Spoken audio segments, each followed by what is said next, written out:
My son sneered, "Pack your bags. I sold your house. Tomorrow you're going to the nursing home."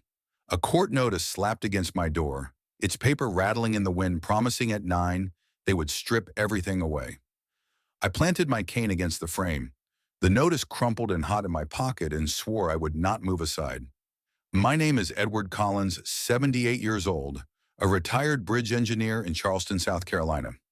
I started the morning on my knees in the garden, pressing my hand into soil dark with last night's rain. The air smelled faintly of salt from the harbor, mixing with the sweetness of new azalea blooms.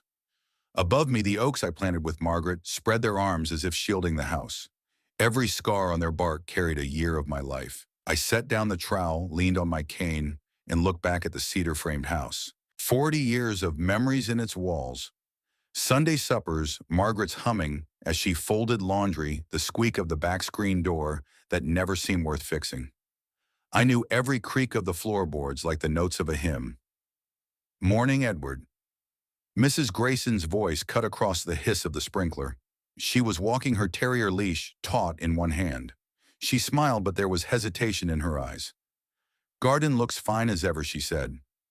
I wiped my hands on my jeans. "These oaks know me better than people do." She lingered at the fence.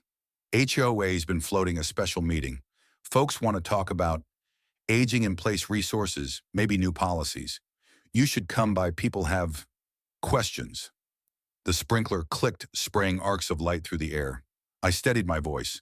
"Questions have answers if neighbors are honest enough to hear them." She nodded politely, though her glance shifted to my house, as if already measuring what it might look like with someone else inside. Her dog tugged forward and she let herself be pulled away. I bent again, brushing soil from my palms, and heard Margaret's memory as clearly as if she were beside me. "Roots matter more than roofs, Ed. A house can lean, but roots keep you standing." Inside, the phone began to buzz. Daniel's number lit the screen. I let it ring, watching the light blink across the kitchen wall. My son had been circling for months, sharpening his words to sound like concern. "Better arrangements, Dad. A place with care. Less work for you." I'd told myself it was stress from his law practice. I wanted to believe him, but his last visit proved otherwise. He dropped a box of pastries on the counter, talked in syrupy tones about my comfort, then glanced around the kitchen like an appraiser measuring square footage. As he walked out the door, he gave me a look, tight smile, eyes flat, and let the words fall like a verdict. "You can't keep this place forever, Dad." I froze at the memory, the sting of it sharper than any courtroom cross.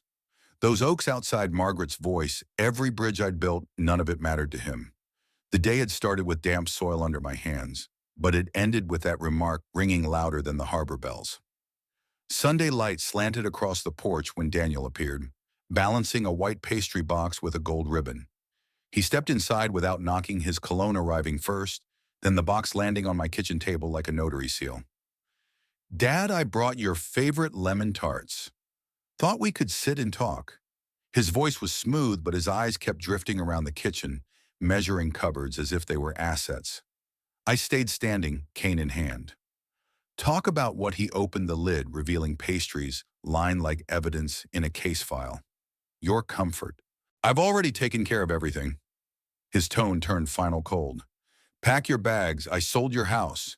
Tomorrow you're going to the nursing home." The words cracked across the room louder than the harbor bells. My hand tightened on the cane. Margaret's photo frame gleamed on the sideboard, her smile frozen against his decree. The screen door squeaked. Mrs. Grayson stepped in holding a casserole dish. She froze when she saw Daniel leaning toward me, his voice just raised enough to sound like a verdict. Then in an instant, his tone shifted into silk. "I'm just making sure Dad gets proper care. He's too proud to admit he needs help." Mrs. Grayson blinked, caught between us. "Well, that's thoughtful, Daniel." I forced my voice steady. "This is my home. He turned the charm on her, not me, and I only want what's best for him." Her eyes moved back and forth like a metronome. For a heartbeat, I thought she might defend me. Instead, she pressed the dish into my hands. "If you two need anything, I'll be next door." Side event bloomed. She hesitated at the door. "Funny, Daniel, I heard at church this morning. You'd been making arrangements already. Folks were whispering about brochures." Daniel chuckled, light and hollow. Oh, people love to talk. I just want Dad to have peace. Her shoulders stiffened. She looked at me, then him. I don't know who to believe, Edward. The sprinkler outside hissed like a jury whispering. She left and the silence felt heavier than her words. Daniel leaned in again, mask gone. You heard me. 10 a.m. truck. Charleston Gardens is ready. All you need is a suitcase. I met his eyes. This is my home, I repeated. His grin curled sharp. Not for long. My heart pounded, not from fear, but fury. He buried me alive with words, not shovels. The HOA community room smelled like coffee and old carpet. Folding chairs scraped as neighbors settled. I stood near the back wall with my cane, and the patience I used to keep on bridge sites count to 10 before you touch the steel. The chairwoman tapped the mic. We'll move to community concerns. She nodded at Daniel. He walked to the front with a practiced half-smile jacket, unbuttoned sleeves immaculate. Thanks, everyone. I've been helping my father with some transitions. We all care about safety. He gestured at the projector cart.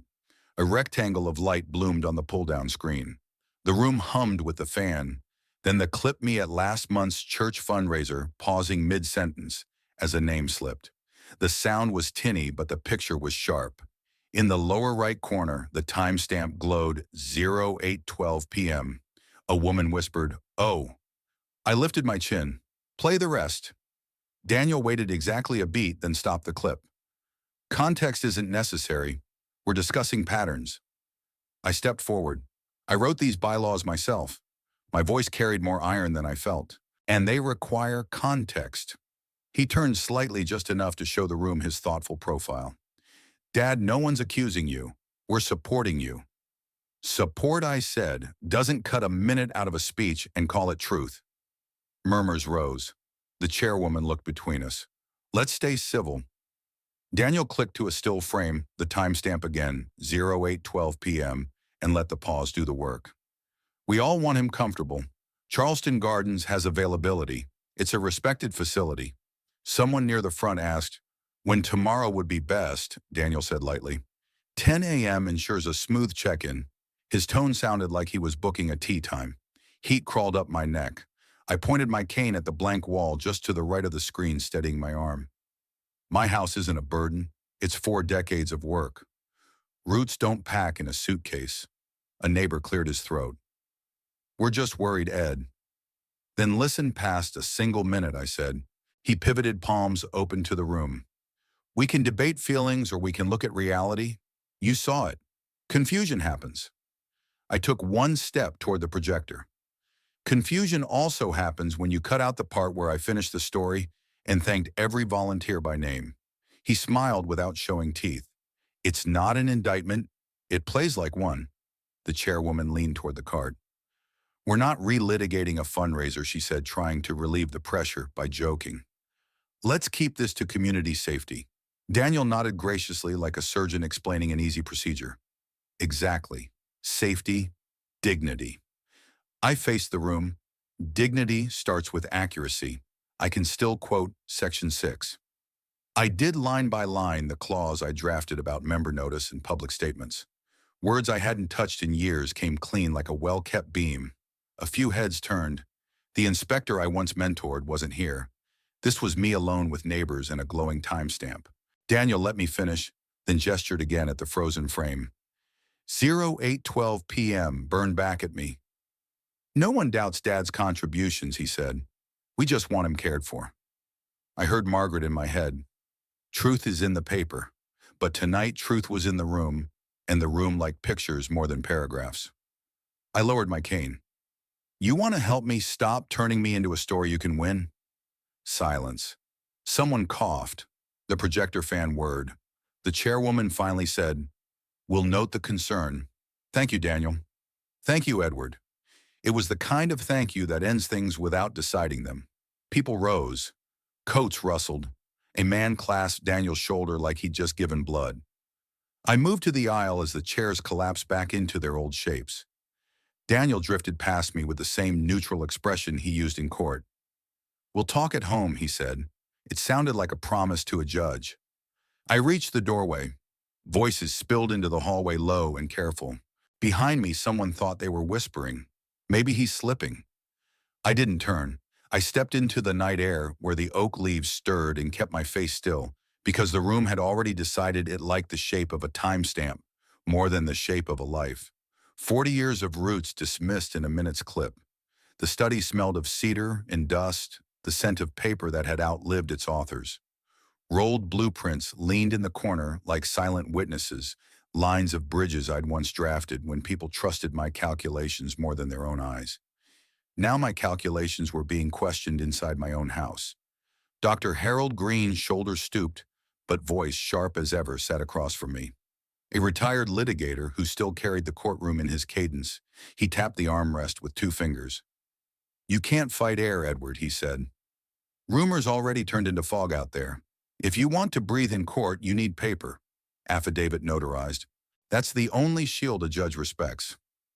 I shifted my oak cane against the rug. My son thinks he can steamroll me with a minute of clipped video and a polished smile. Green gave me the look he used to give hostile witnesses. Clips don't win unless no one counters. "Are you prepared to counter?" I didn't answer right away. The walls carried Margaret's framed sketches of the house we'd built together, her pencil lines still stronger than my hesitation. The kettle on his stove shrieked from the kitchen. Green rose with the deliberation of a man used to pacing in court. He poured hot water into 2 mugs, the steam fogging his glasses. He set one in front of me steady. "I penciled you in with Miss Alvarez at the notary," he said. "Tomorrow morning, 10 sharp. Show up or you're on your own." I let out a short, bitter laugh, still assigning deadlines. "Deadlines," he said, lowering himself back into the chair, "are what keep liars honest." I rubbed the handle of my cane. Green reached over, lifted it, briefly felt its weight, then pressed it back into my palm. "A steady prop. Use it, but back it with documents. A cane won't hold in probate." The whistle of the kettle still echoed in my ears as his words landed. "My roots are deeper than his schemes," I said quietly. "Good," Green replied. "Then root yourself in affidavits. Paper doesn't wilt." Later I stepped onto the porch. Wind chimes rattled as the harbor bell tolled midnight. The houses on the block looked harmless, but I felt watched. Somewhere in those windows, people were repeating Daniel's version of me. Inside, the answering machine blinked red. One new message. I pressed play. Daniel's voice casual and cutting. "Dad, the home will take you sooner than you think. Don't make this harder." The line clicked off. My jaw tightened. I pressed the button again and saved it. A file of my own, a seed planted. I've got paper and time. The HOA hall smelled of burnt coffee and floor polish. Folding chairs scraped as neighbors settled in their chatter, already colored by rumors. At the front, the chairwoman tapped her pen against a clipboard, trying to look impartial. Daniel strode in late, holding a manila folder, the way a preacher holds a Bible. He didn't glance at me. He wanted the room. "Friends," he said warmly, "I've been helping my father with some difficult transitions. None of us likes these conversations, but safety has to come first." He slid a page from the folder and raised it slowly, letting the paper itself do the talking. "This is a deposit receipt from Charleston Gardens Senior Living. Reservation secured. Move-in date tomorrow, April 12th, 10:00 a.m. The words rippled through the room. The HOA chair leaned forward. "May we see it?" Daniel placed the sheet on the table with a flourish. Neighbors crowded forward.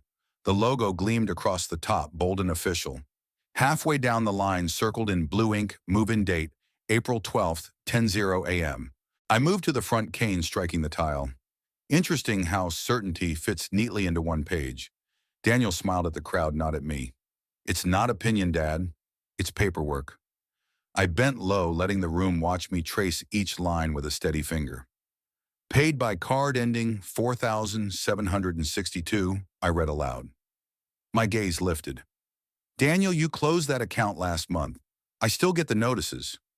A murmur shot through the front row. A man whispered to his wife. Could that be true? Daniel's jaw flickered, but his voice stayed smooth. "Details don't matter. The point is, the bed is reserved. He'll be safe." I straightened the oak cane steady under my hand. I built bridges with precision. Every bolt, every beam. A receipt with dead numbers won't hold me. His mask cracked for a second. He snapped back louder than he meant. "And you can't cross one anymore." The room hushed, the insult hanging heavier than the projector screen behind him. The chairwoman raised both palms. Please, civility. I tapped the receipt with my cane tip. Neighbors, if this were your name, your house, your life, would you trust a scrap of paper with a hole in it? A low hum filled the hall. Some leaned toward Daniel, reassured by the printed logo. Others studied me, hearing the iron in my voice. As the meeting broke, I heard a woman whisper to her husband near the doorway. But the paperwork looks real. The words carried after me like a verdict. They judged my years by a single slip. Evening settled like dust over the block. Porch lights blinked on in a slow chain, and the oak branches above my steps rubbed together, sounding like rough hands. Daniel climbed the stairs as if he owned them, tie loose jacket open, courtroom eyes bright. You look shaky at that meeting, he said, leaning on the rail to test its give. Neighbors noticed. Memory slips are harder to hide. I set both palms on my cane. I don't forget what matters. He smiled the way attorneys smile when they know a witness is cornered. Denial doesn't keep you safe. Courts do. Hearings are sooner than you think. The wind tugged at the azaleas. His tone wasn't loud, wasn't cruel, just soaked in pity. That stung worse than an insult. Judges read facts, not your tone, I said. Facts are piling up, Dad. He ticked fingers. The video, the reservation. You couldn't find a word on a simple story. I finished that story, I said. Your clip just didn't. He tilted his head. And your meds, taking them on schedule. You missed your refill last month. I switched pharmacies, I said. And if you're counting pills, you're counting the wrong things. He gave a soft laugh. I'm counting risks. I could help you transition with less embarrassment if you stop fighting the tide. Headlights washed across the porch. A courier slipped out of a compact sedan, came up the walk, and set a heavy brown envelope on the foyer table just inside my door. No greeting. The thud rang through the house like a gavel strike. Daniel's gaze followed it. His smile sharpened. See, the papers are already coming for you. You can't outrun what's official. I picked up the envelope, felt its weight, then turned it face down. I'll open what I choose when I choose. He took one step closer. Stubbornness won't change the timeline. 40 years in this house, I said, and hard is what keeps it standing. For a flicker, he looked at me like he used to, back when he asked how steel trusses held.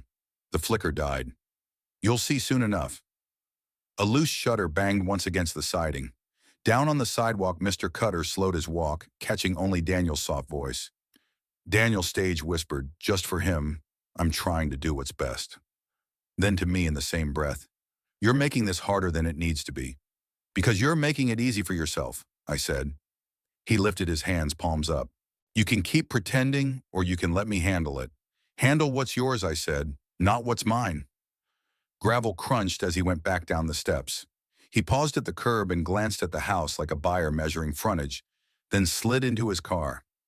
I closed the door and leaned on the cane. The envelope sat where I'd left it, heavy, mute, exactly as patient as the law. Oak shadows moved across the hallway floor like slow waves. I could hear Margaret in my head. Choose your ground, then hold it. I slid the envelope 2 inches farther from the edge, not opened, not hidden. Whatever it contained, it would not be the first word or the last. The notary's office smelled of toner and floor wax, a neutral battlefield where arguments were supposed to be muted by process. A row of chairs hugged the wall. The ticking of a cheap clock filled the silence. Dr. Green and I stepped inside together. He carried the affidavit under his arm like a blueprint, crisp and folded just once.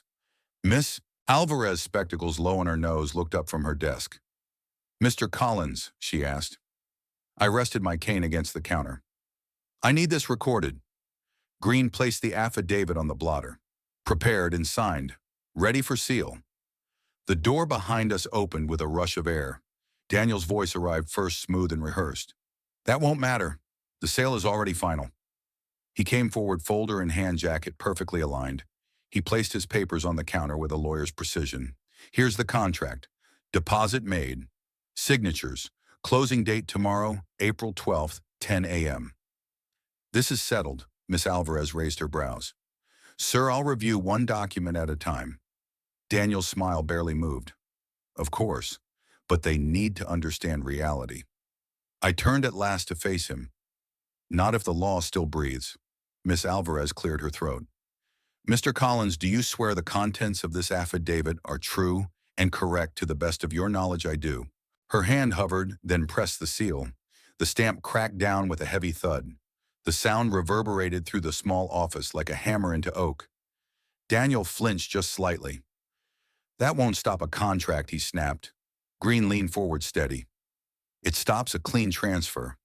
Any attempt now is fraud, and you know it. Daniel's face tightened. Dad, why make this ugly Charleston Gardens has everything prepared? They're expecting you tomorrow. Don't humiliate yourself. I laid a hand on the oak cane. Every stamp is another root holding firm. You won't cut me out with ink. His eyes narrowed. You're embarrassing yourself. No, I said, letting my voice carry. You're embarrassing yourself here in front of witnesses. The clerk's gaze held him like a spotlight. She slid the affidavit into a file tray. Filed, she said clearly. Then under her breath but audible, he won't take this quietly. Daniel snapped his folder closed and turned for the door, shoulders rigid. The glass swung shut behind him with a hiss. I stayed still, listening to the silence reclaim the room. The echo of that stamp remained heavier than all his threats, rooted like oak in the record. Daniel arrived carrying a bottle of sweet tea and 2 glasses, the kind of gesture meant to look casual, generous. He set them on the kitchen table as if he were a dutiful son, stopping by after work, not a lawyer staging another maneuver. The blinds threw laddered shadows across the room. The house held its breath. Dad, I hate how tense things have gotten, he said, slipping off his jacket. His tone was warm, almost boyish. I just want you comfortable. Let me handle this. I balanced my cane across my knee. Handle what's mine. That's not comfort. That's conquest. He poured the tea with exaggerated care. The amber stream caught the last light, and for a moment he looked like a man doing a kindness. You've carried the weight long enough, he said. I can take it from here. You'll still be part of things, just without the strain. You deserve rest. His phone buzzed on the counter. The screen lit the darkening kitchen realtor notification, new inquiry. Another ping followed, brighter. He slid the phone face down, smile unbroken. You brought a lot of rest into this kitchen today, I said. He didn't take the bait. He strolled to the sideboard where Margaret's framed oak photograph sat a wide canopy we planted together the year Daniel learned to ride a bike. He touched the frame like a priest touching a relic. Mom loved this yard, he said gently. Roots are beautiful, but roots don't always last. Healthy ones do, I said. He turned back, palms open in the stance he used with juries. Tomorrow will make things clearer. Trust me, Dad. There's no need for all this fighting. Easier isn't safer, I said. He chuckled as if indulging a child. You always liked uphill battles. Let me carry this one. Charleston Gardens is ready, and they're expecting you. I didn't agree to that, I said. He tilted his head, voice velvet. Mom would have wanted you safe, free from worry. Garden all day, no bills, no neighbors to fuss with, no. He stopped short of the word memory.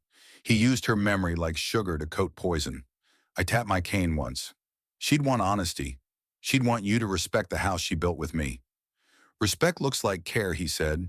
Care looks like a plan. I have one. Control looks like a plan, too. The phone on the counter vibrated again, a mutter from the dark. He ignored it, though the muscle in his jaw jumped. I'll check on you in the morning, he said, voice floating back to gentle. If you need help packing, I'll bring boxes. I'm not packing, I said.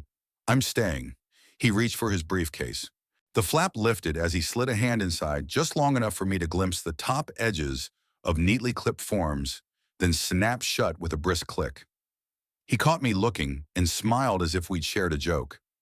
Sleep well, Dad, he said, moving to the door. Big day tomorrow. At whose house, I asked. At the one that keeps you safe, he answered, already halfway into the hall. The latch clicked. The house exhaled, but not in relief. The sweet tea on the table had gone warm. I poured both glasses down the sink. Oak shadows from the photo stretched along the wall like ribs as the room dimmed. In the silence, a final ping from his phone, forgotten on the counter, lit the screen for a heartbeat realtor notification follow-up. He'd left it trusting I wouldn't touch what wasn't mine. I didn't. I set it face down beside the tea rings, the glow dying into the wood. At the door, I could still hear the tail of his voice on the step, soft enough to sound like care to anyone passing by. The briefcase bumped once against his leg, papers inside, rustling like a warning. The flap had snapped shut before I could read them. He used her memory like sugar to coat poison. The house was quiet except for the hum of the fridge and the slow tick of the hallway clock. I sat at the kitchen table with a black phone charger in my hand. To anyone else, it looked ordinary. Green's nephew had mailed me the lens tucked inside it with a scribbled note, "Point it at what matters." Tonight what mattered was the drawer where I kept the papers Daniel wanted. The outlet fought me. The plug went in halfway, spat the prongs loose, then finally seated with a stubborn click. A red pinprick pulsed once, twice, then shifted to steady green. I nudged the block so the eye could see the desk at an angle not straight on. I'd learned the value of angles building bridges. What you see square can still hide a crack. I rested my oak cane against the wall beside the outlet roots next to vigilance. "Hold," I told the little light. It held. I darkened the living room and left only the desk lamp burning. The open floor made a narrow lane between the sofa and the file drawers. If Daniel came, he'd follow the light like a moth. The grandfather clock in the hall struck 10.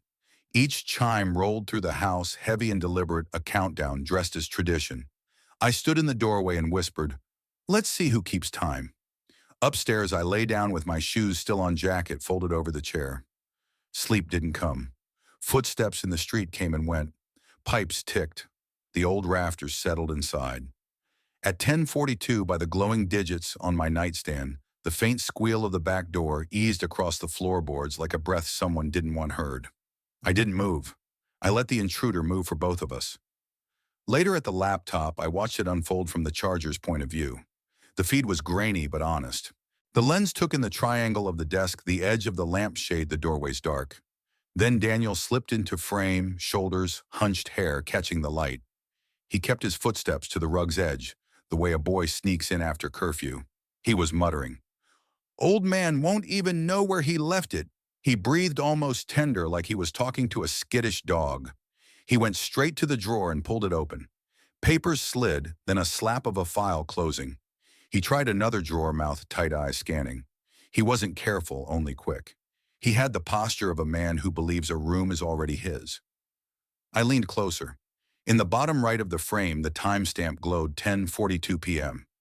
He paused, listening. The house gave him nothing back. A curse hissed between his teeth. He shut the drawer hard enough to jiggle the lamp. His hand flashed across the frame again, and for an instant his fingers were inside my drawer, like a caught animal. Then he was gone, walking backward once to judge whether anything looked moved. He didn't look at the outlet. People never look at the ordinary thing that's watching them. I scrubbed back and watched again. The charger's eye didn't blink. It saw the same movements, the same way, no matter what I wished or feared. It was a relief. For the first time in weeks, I had more than memory to stand on, I said aloud. My voice sounded steadier than I felt. I paused the video on his hand in the drawer. The frame held him mid-motion, wrist tense, knuckles pale. Proof made of pixels, an angle, and a working plug. I didn't need to gloat, but the words came anyway. "Caught by your own hand, son." I took a breath and let the room come back into focus, the tick of the clock. The low refrigerator hummed the cane's shadow, leaning long against the wall. I saved the clip, labeled it with a plain name, and backed it up to a drive Green had given me. No flourish, no codes. Just a copy where I could reach it when it mattered. On the laptop screen, the paused image waited. In the corner, the small white numbers burned against the dark. The frame held 10:42 p.m. The courthouse steps were cold under my palm as I tapped the oak cane and climbed. Sun flashed off the brass door handles. Inside, the air tasted like paper dust and polish. Voices bounced around the marble as if arguments lived here even when no one spoke. At security, a deputy lifted a hand. "Bag on the belt, sir." I set it down. The plastic tub rattled through the scanner. "Cane, too." "Keep the cane," he said. "Open the bag." I unzipped it, wallet, glasses case, a small USB drive tucked in a side pocket.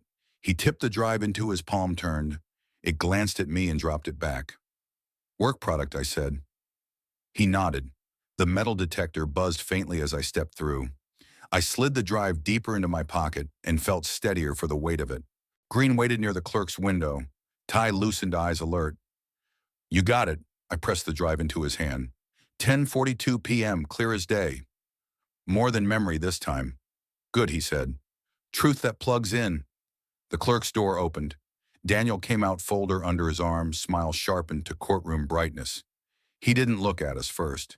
He looked at the hallway at the people as if they were a jury he had already won. Petitions filed, he said to the air.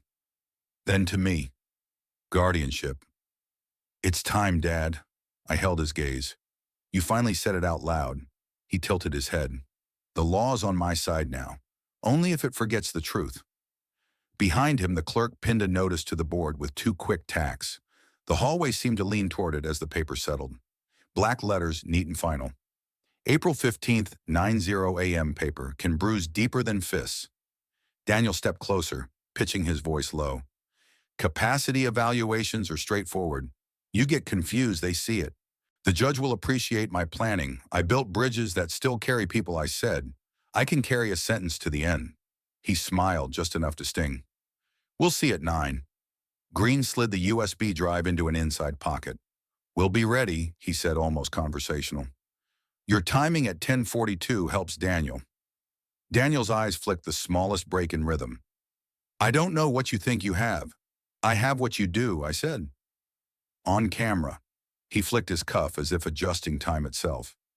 You'll stand there and reach for words you don't have. I'll take the keys. I tapped the cane once on the tile. The sound echoed farther than it should. I'll see you at 9 sharp. For a breath, he forgot the hallway audience and let his jaw tighten. Then the smile returned, the folder tucked under his arm like a diploma. He pivoted. Shoes cracked against marble as he headed down the corridor, already rehearsing his next line for someone else. Green glanced at the notice and then at me. Snapshot it. I lifted my phone, framed the posting, and took a single photo. No zoom, no flourish. Proof enough to remind me the clock had a name and an hour. Copy for the file, Green said. We'll prep the clip, draft the motion, and keep our powder dry. A couple crossed in front of us, murmuring about lunch. The clerk called next, the way clerks do, when history is only another form to stamp. I looked once more at the board. The letters didn't move. The date didn't blink. The building itself felt like it had decided nothing only time had. I pressed 2 fingers to the phone in my pocket and felt the shape of the moment settle. Green touched my sleeve. Back to the office, he said. We'll make the truth loud enough. Loud isn't always honest, I answered and drew a breath. But honest can be loud enough. We stepped away from the board. Behind me, the tack clicked again as the clerk smoothed the corner, a tiny sound that somehow landed like a gavel. The knock came sharp at 3 in the afternoon. Sunlight cut narrow bars across the floor, bright as caution tape. I set my cane against the jamb before I even opened the door. Daniel stood there with a realtor and a cobalt blazer tablet tucked under her arm, the breezy smile of someone used to walking through kitchens uninvited. Afternoon, Mr. Collins, Daniel said smoothly. Miss Pike just needs a quick look. 5 minutes. No trouble. I planted the cane across the threshold like a gate bar. No entry. This house isn't for show. Miss Pike shifted her grip on the tablet. Totally understandable, she chirped. I'll be in and out, just establishing sightlines. Living room, kitchen, 2 bedrooms. Corner lot, great light. This isn't a listing, I said. Daniel's smile didn't move. Dad, don't be difficult. Buyers are lined up. Letting us in calms the chatter. A house stands when a man stands for it. I didn't raise my voice. I didn't need to. He stepped closer, dropping the tone he used for juries. You're making this harder than it needs to be. People are worried. Confusion at meetings, missed refills. Let us handle things. Consent and title handle things, I said. Not gossip, not you. Miss Pike tried a different key. We can even blur family photos for privacy, she offered, eyes skating over my shoulder, as if already placing the camera. Open floor plan sells itself. From the sidewalk, a leash jingled. Mrs. Grayson paused with her terrier, the dog's ears perked. Everything all right, she called. Daniel pivoted to her with a perfect public smile. All fine, just helping Dad transition. I kept my eyes on hers. No transition today. She hesitated, torn between manners and curiosity. Well, if anyone needs, I'll be next door, she said, tugging the dog along, though she looked back twice. Daniel's jaw tightened a shade. He lowered his voice. You see, neighbors are already talking. If you slam the door, it looks like you're confused.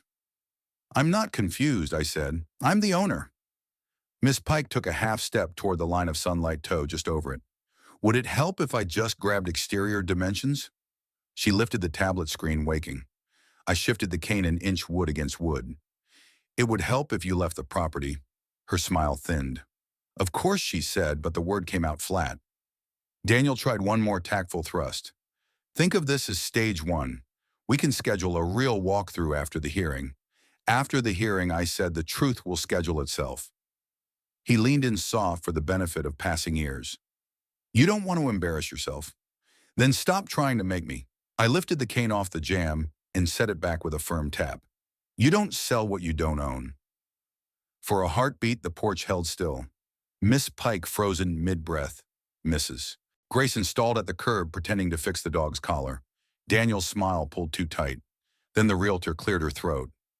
We can circle back, she said briskly. Inventory's moving fast anyway. Daniel exhaled through his nose, not quite a laugh. Another day, then he said the words shaped like a promise he intended to collect on. They turned down the steps, her heels clicking, his shoes silent. At the sidewalk, he glanced back at the facade the way a buyer measures frontage. Mrs. Grayson pretended not to see him and failed. I closed the door and slid the deadbolt, the metal thud echoing up the hall. On the entry table, my phone buzzed. The screen lit with a calendar ping, probate hearing, April 15th, 9:00 a.m. I silenced it and slipped the phone into my pocket. The house went quiet again, but the narrow bar of sunlight across the floor looked like a line I'd drawn and dared them to cross. First Coastal Bank smelled of carpet cleaner and cold coins. Fluorescence hummed, and a line of quiet crises curved toward the tellers. Green and I stepped in together. My cane clicked a steady metronome across the tile. Mr. Patel, the branch manager, recognized Green and waved us toward his glass-walled office. You're requesting a hold, he asked, already sliding into his chair. Green nodded. Guardianship petition is filed but not adjudicated. We want any transfer or escrow flag pending court. Patel keyed in a few strokes. I'll need exact phrasing. He looked to me. Sir, you understand this pauses activity until the hearing concludes. Green angled a hand toward me. Say flag all disbursements pending April 15th, 9 a.m. probate hearing. I set the oak cane against the desk and leaned over the form. Flag all disbursements pending April 15th, 9 a.m. probate hearing.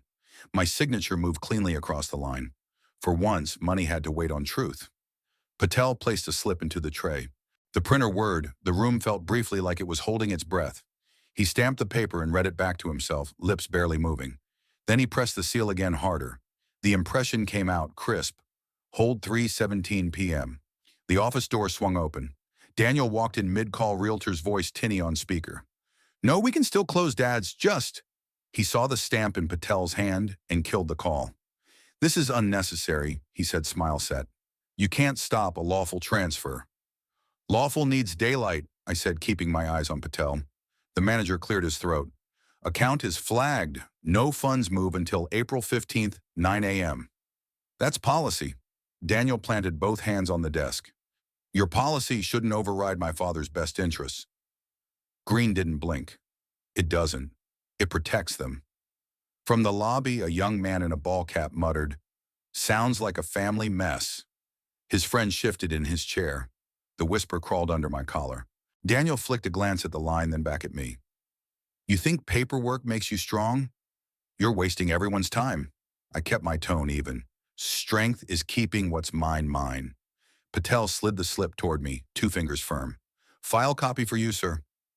I folded the paper slowly and set it into a red folder labeled in black ink, April 15th. I closed the cover. The hinge made a soft, satisfying click. Daniel leaned closer, voice syrupy. This won't hold. Green stood unhurried. It already has. I rose too, cane tapping once on tile. Funds move when facts do. Daniel's jaw worked, then he turned on his heel. The glass door thumped shut behind him. A small ripple of air passed through the office, carrying the lobby's whispers with it. Patel exhaled. We're done here, he said softer. Flag is active. If anyone calls this desk to push a wire, they'll see the hold first thing on their screen. I tucked the red folder beneath my arm. It weighed almost nothing, yet the heft felt earned. The kind of heavy I could carry. The mailbox door stuck, then gave with a metallic groan. Bills and catalogs slid forward, and on top a stack of bright white papers. I pulled one free, Across the top, bold black letters screamed, "Confused senior house for sale soon." The page trembled in my hand. Truth felt small against print bold enough for strangers. A throat cleared behind me. Mr. Klein from the HOA stood by the bulletin board clipboard tucked against his cardigan like a badge. "Edward," he said, wearing the careful smile of a man who calls harassment procedure neighbors are worried. "Standard step, we'd like you to sign a wellness check form before attending the next meeting." I didn't look up. "You think ink on a clipboard measures roots?" "It signals cooperation," he said, snapping the pen loose with a little click. "Keeps everyone comfortable." I let the flyer fold once in my fingers. "I won't sign my way out of my own house." Klein's smile thinned. "Refusal noted," he said, already writing as if the line had existed before my answer. He shut the bulletin board glass with a soft slap and walked off like he'd filed me away. 2 doors down, Mrs. Ramsey paused with a grocery bag. "Is it true?" she asked, the air not me. "My sister loved Charleston Gardens." The bag rustled. She moved on. From the sidewalk, Daniel appeared with 2 neighbors in tow. He carried conversation the way some people carry umbrellas, always ready for weather he'd arranged. "Dad," he called, voice pitched to the group. "I told you not to worry. See how they care. You should thank me." I held the flyer aloft so the headline caught the sun. "I see who's feeding them." He shrugged like a benevolent mayor. "Better they hear it now than later. Transitions are smoother with transparency." "Whispers don't change title," I said, aiming for steady and landing near it. "Miss." Pike the realtor drifted past the corner in her cobalt blazer, pretending to consult her phone while her eyes measured my porch. "Great light," she murmured to no one, and kept walking. My phone buzzed. Green's text glowed bright, 3 days to hearing April 15th, 9:00 a.m. The countdown pulsed on screen like a wound. I silenced it. Klein reappeared at my elbow with the clipboard, again the pen now uncapped. "One signature shows good faith, Edward. It's really just to reassure the board." "I reassured the board for 20 years, I said. "You signed my checks when I chaired the landscaping committee." He blinked, shuffled papers. "Procedures evolve." "So do people who need my house," I said. Down the walk, the leash on Mrs. Grayson's terrier jingled as she paused. "Everything all right?" she called, hovering between concern and gossip. Daniel pivoted toward her, smile polished. "All fine. Just making sure Dad has the support he needs." "Support isn't a lockpick," I said. The terrier barked, one sharp sound that made the flyer twitch in my hand. Klein tried again, softer. "Refusal can look uncooperative. Right uncooperative owner declines to sign away dignity," I said. "Spell it correctly." He made a small disapproving note. The clipboard's clip snapped shut, tidy as a verdict. Daniel stepped closer, lowered his voice for me alone. "You could make this easy. Let people in. Let them see you're being taken care of." "I am," I said. "By myself." He turned back to his audience. "He's proud," he announced, the way a showman explains the flaw in a trick. "That's why I have to push." I bent toward the curbside bin to slip the flyer in. My cane shifted. The rubber tip skidded on the grass and slid from my grip, clattering onto the lawn. For a second, I just looked at it there. Oak roots on green, shaken loose. Daniel's smile flickered wider. "See, even his balance." He didn't finish. He didn't have to. The silence finished for him. I picked up the cane, slowly brushed off the handle, and stood to my full height. "I'll walk into that hearing on my own 2 feet," I said, to no one in particular and everyone at once. Mrs. Grayson nodded once, almost invisible, and tugged her dog along. One of Daniel's companions gave me a tight, sympathetic smile that said nothing and everything. The breeze lifted. A second flyer slipped from my mailbox and skittered across the sidewalk. Another had been taped neatly, industriously to the HOA board. Klein didn't hurry to remove it. I folded the one in my hand once, twice, until the headline disappeared into a tight white square. The paper crackled like a dry leaf. Daniel kept talking, words blurring into the neighborhood hum. I slid the square into my pocket, not as surrender, but as evidence of what words can try to do. The sun was low when I turned up the walk. From 20 feet away, I saw an official sheet taped crookedly to my front door. The black header bled authority, capacity hearing, April 15th, 9:00 a.m. The house felt smaller with one paper taped to its skin. I reached for the corner. The tape fought me. When it let go, it did it loud, one sharp rip that made a sparrow jump from the gutter. The bottom strip held. I yanked again. Scraps clung to the frame, fluttering like pale fish in the wind. I folded the notice once twice until it fit my pocket, but the weight of it pressed heavier than keys. Inside, the entry smelled like dust and lemons. I leaned the cane against the wall and stood still, listening to the quiet tick of the kitchen clock. The refrigerator hummed my breath. The scraps on the door tapped faintly against wood in the breeze. I dialed the utility company to check autopay. A recorded voice chirped through options. I pressed numbers until a human answered, her tone careful. Name and service address I gave them. How can I help you today, mister? Collins, I want to confirm my account is current. I've paid on time for 40 years. Keys clacked. You are current, sir. However, I'm seeing a flag on the account pending guardianship review. That means changes are restricted until the court confirms authority. My authority is my name, I said too evenly. I understand, sir. It's policy while there's an active court review. I can place a note of your objection. I object, I said, and heard how small the words sounded on her end of the line. I'm sorry. There was a pause that sounded like someone wanting to say more and not being allowed. Is there anything else I can do? You can keep the lights on, I said. They're scheduled to remain active, she replied. Billing is paused until the review is cleared. The line clicked dead after the survey offer. I stared at the phone. Everything with my name, where's his hand now? I said to the empty room. It buzzed again, Daniel. Against my better judgment, I answered. Dad, he said, smooth with triumph. You'll want to ask Green for pocket change. Bank access is frozen. Utilities, too. Paperwork can be such a nuisance, can it? Because decided doesn't mean just. He chuckled. You'll see at 9 sharp. The judge signs and you sign nothing again. I gripped the cane until the wood warmed under my hand. You can freeze accounts not resolve. He let a silence hang, then filled it with a smile I could hear. Sleep well. Tomorrow ends this. The line went dead. Through the front window, I caught Mrs. Grayson pausing on the sidewalk, eyes flicking to the tape scraps, still stuck to my doorframe. She hurried on without waving, as if even her kindness might be counted against me. I took the notice back out and smoothed the creases on the hall table. The black letters didn't fade. I pressed my palm over the date and felt the paper throb with my pulse. My hand left a faint imprint of warmth that didn't change a thing. I slid the sheet into my pocket again and walked to the door. With my thumbnail, I scraped away one stubborn scrap of tape until it curled and came loose. 2 more clung ragged. I let them stay. A mark was a mark. Ripping harder wouldn't erase what was already posted. I stood with my forehead against the cool wood. The house and I shared the same skin for a moment, the same bruise.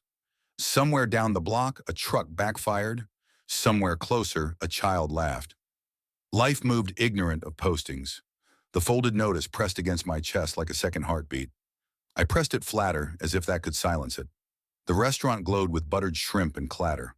Long tables ran together under hanging lamps. Relatives and neighbors packed both sides, faces bright with talk and pity. Daniel's voice rose above the room like a bell he'd rung himself. He stood, lifted his glass, and clinked hard for silence. Tomorrow at 9 a.m. The hearing confirms what we've all seen, he announced. My father will move into Charleston Gardens. Join me in wishing him peace for his final chapter. Gasps, forks settled. A few phones lifted instinctively, ready for the speech. Heat crawled up my neck as all that care pressed toward me like a tide. The proof wasn't heavy in my hand. It was light because truth carried itself. I pushed back my chair. My oak cane stood upright against it, steady as a planted post. Green cleared his throat once clean and sharp, and the room thinned to a hush. You forgot something, me standing, I said. Then to Daniel, and you forgot something else. He arched a brow, smirking. What now, Dad? I set a sealed envelope on the tablecloth. The neurologist's letterhead caught the light. The embossed seal threw a small halo. 2 weeks ago, I said my neurologist confirmed full cognitive capacity. Signed. Dated. Sealed. Murmurs swelled. A cousin whispered, that's a doctor's seal. Mrs. Grayson leaned forward, eyes narrowing, phone recording. Daniel's smile twitched but held. Doctors can be mistaken, stress familiarity. Then perhaps your own words will help. I held up printed text, black on white. I read slowly, clearly. Once Dad's declared incompetent, the property is ours. I let the line hang. Sent by you to your realtor. The sound that followed wasn't one reaction. It was 10 at once chairs scraping breath taken in a low O from the next table. Phones rose higher. Someone said, "Read it again," and I did. Color rushed to Daniel's face. He slapped a palm onto the table. Glasses shivered. "Pack your bags, old man. I sold your house." The words cracked against glass and wood and landed in every recording device in the room. I straightened one hand on the cane. "No, Daniel. You already packed your lies." Green lifted a hand without leaving his seat. "For anyone wondering, I verified both physician's statement and source of the messages. Chain is intact," a nephew muttered. "He said it himself." Another relative said, "That text, my God." The waiter froze with a tray in midair and didn't breathe. Daniel tried to recover, voice pitching high. I was trying to secure. Look, you're all misunderstanding?" Dad needs his eyes skittered across lenses and faces. "Dad, I didn't. I mean, say it plain," I told him. "Say what you wrote when you thought no one else would read it." His mouth opened, then stalled. The courtroom smile slipped. "I'm sorry," he managed the word breaking in the middle. "I went too far." The apology fell out of him like a loose button. He reached for the chair and missed, then caught it with both hands and sat shrunken, smaller than his suit. Mrs. Grayson lowered her phone, voice steady. "We heard you, Daniel." Around her nods, some slow, some sharp, moved like a wave. I turned to the room. "Tomorrow at 9, I said the judge will have the same letter you've seen and the same words you've heard. Truth isn't loud, but it carries." Green touched the envelope with a fingertip, then looked to the nearest cluster of relatives. "The record will reflect what happened here tonight." Daniel stared at the tablecloth jaw, working eyes bright with a shame he couldn't blink away. "Dad," he whispered, "too late and too small." I heard you," I said. So did they. The restaurant seemed to hold its breath. The last clink of a settling glass ticked in the quiet. The embossed seal on the letter caught one more glint of light. For a moment, the room was a camera itself, recording with walls and witness eyes as surely as any phone. The clerk slid the order across the counter. The stamp hit with a flat thud and left its mark, dismissed April 15th, 10:23 a.m. Justice sounded like paper when it landed. Green took 2 certified copies and handed one to me.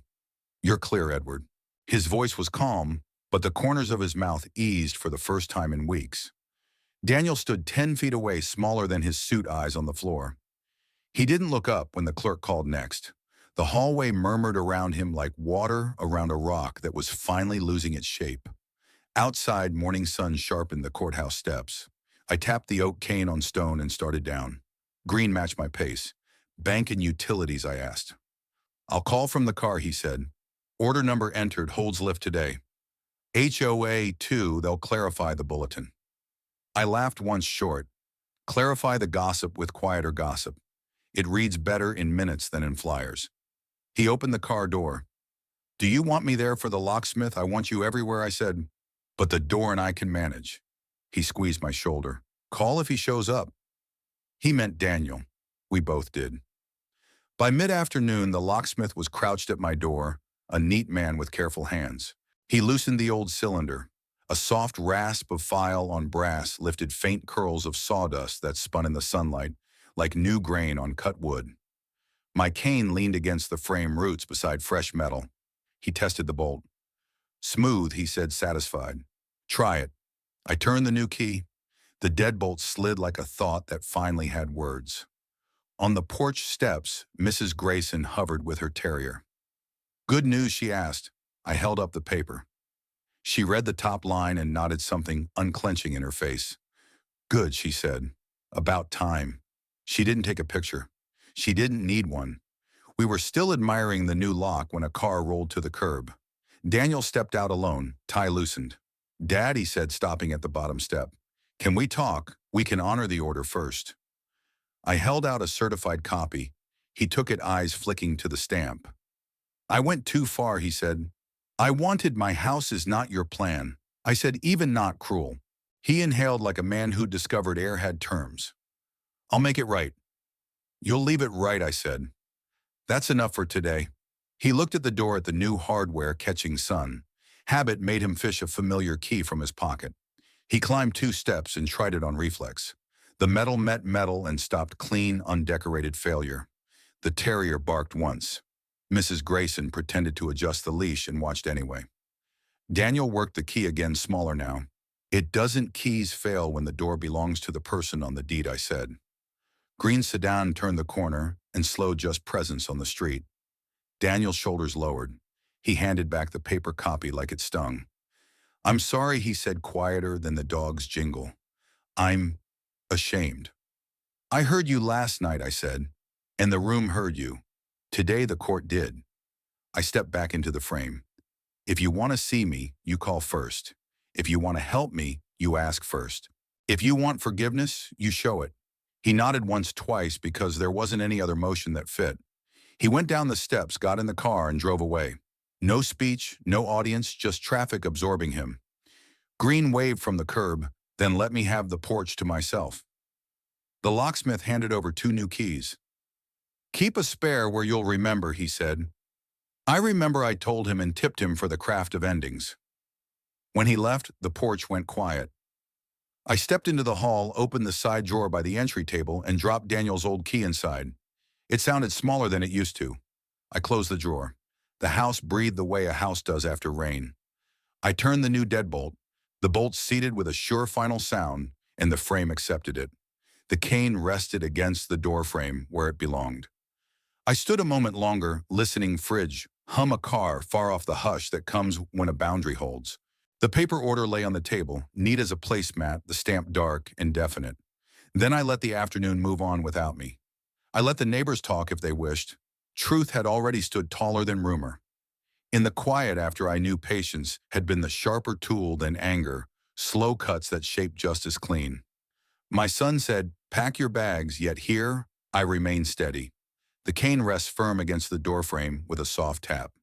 If you enjoyed this story, don't forget to like, share, subscribe, and comment your thoughts below. Type 1 if you resonate with this story.